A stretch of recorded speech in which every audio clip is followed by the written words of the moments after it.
way, the French pretty much scampered up the hills, the bluffs around Fort Douaumont.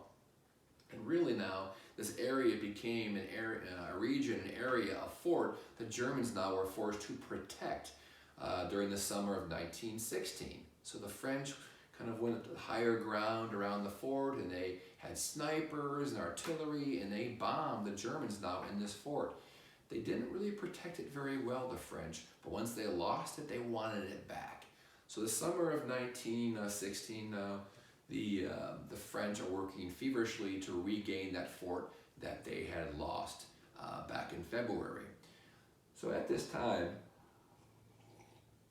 I want to give you just a quick break from taking notes. I want to share one tragic moment, just an interesting anecdote from inside Fort Douaumont, from the German perspective during the summer of 1916. One morning, the Germans were making coffee deep inside the bowels of Fort Douaumont. And by the way, it was mostly subterranean, underground. The Germans were making coffee. They had an open flame, a little fire going in one of the corridors. They were making fire or making coffee over the fire, and there was live artillery in the area just nearby to the fire. And bam, Kaupui, there's a huge explosion, and there were many fatalities that day. People who died instantly. You know, you don't want to set a fire near live ammunition. Long story short, those who didn't die but were wounded, there were German soldiers who were covered in soot, covered in ash, went running like mad down this corridor trying to escape the flame, and they came upon their fellow troops. There were other German regiments further down the corridor. When their comrades saw them running towards them, they immediately grabbed their rifles and began to fire at their own men. So friendly fire. The Germans fired and killed their own men. And the question is, why would you do that? Why did you kill your own troops? Long story short, the French back then were known to use, they utilized quite a bit Algerian and Moroccan and many different countries or colonies, you guys said colonial troops. So it was known that the French were using Algerian or Moroccan troops with their faces covered in black soot. The Germans believed them to be perhaps French colonial troops, and they fired on them instinctively, killing their own men. Just one anecdote, a horrible moment that summer inside Fort Douaumont. Let's fast forward here a little bit. After the loss of Fort Douaumont, General Joffre, Papa Joffre, forced to go to extreme measures. He is forced to hire, to promote someone from the ranks of the French army to protect Verdun, a man that he personally, on a personal level, despised.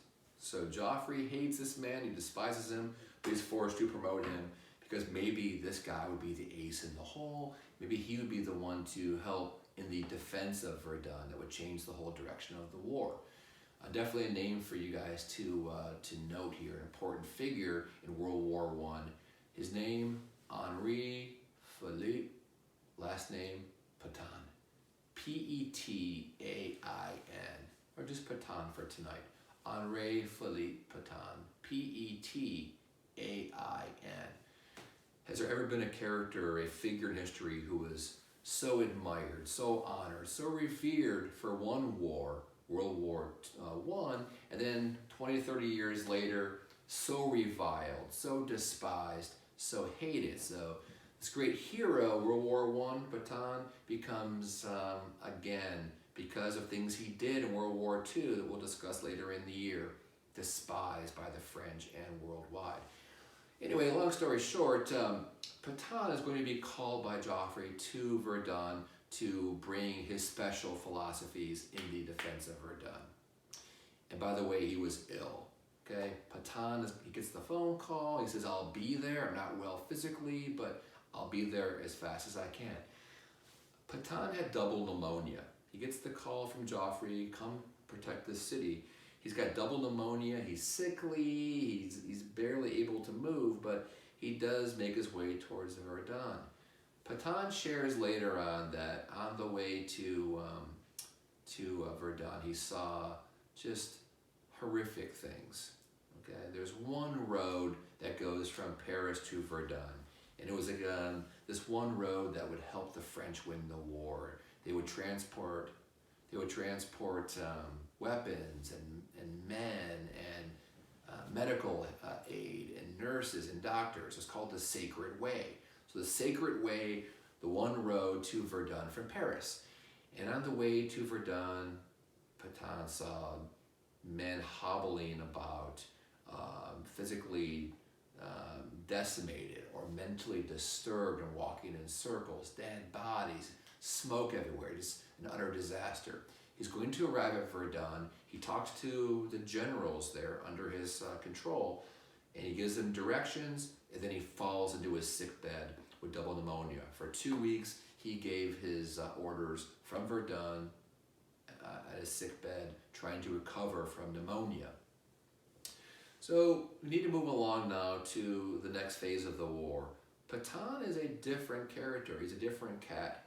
He is different than every man in the French army. And again, not well liked. He was only a colonel when this war began.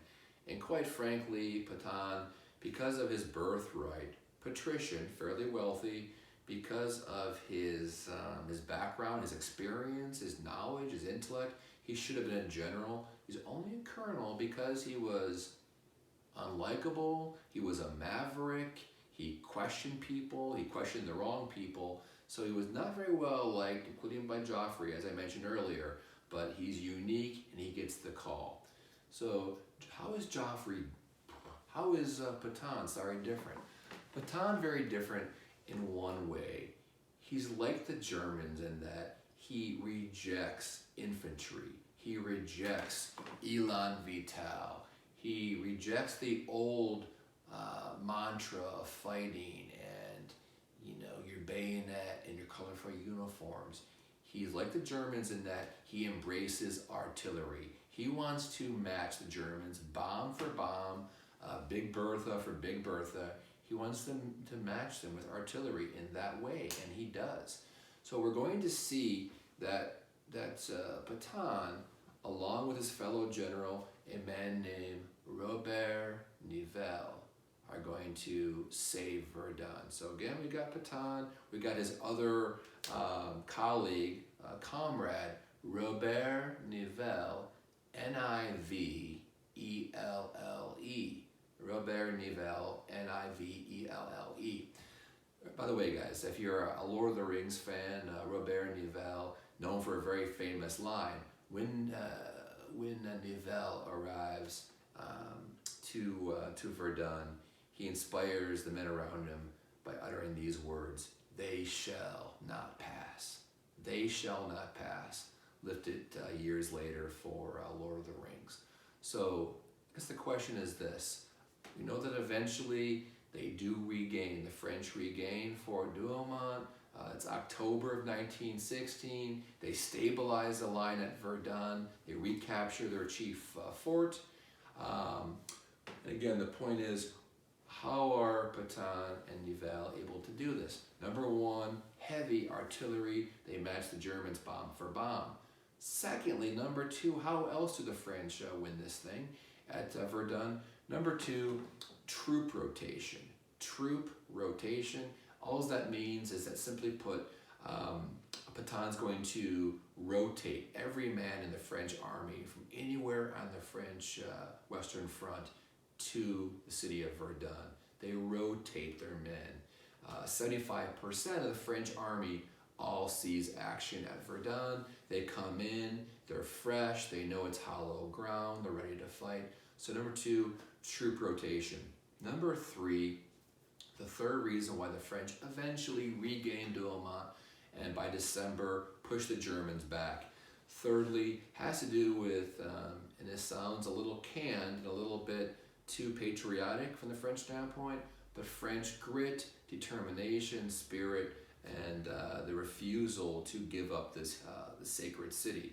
One quick example that you might enjoy that illustrates this for us and further to illuminate my point is that during the summer of 1916, a very famous event that has become part of the mythology that surrounds Verdun involved the 3rd Company, 137th Regiment of the French Army. I'll say it again, the 3rd Company, 137th Regiment of the French Army.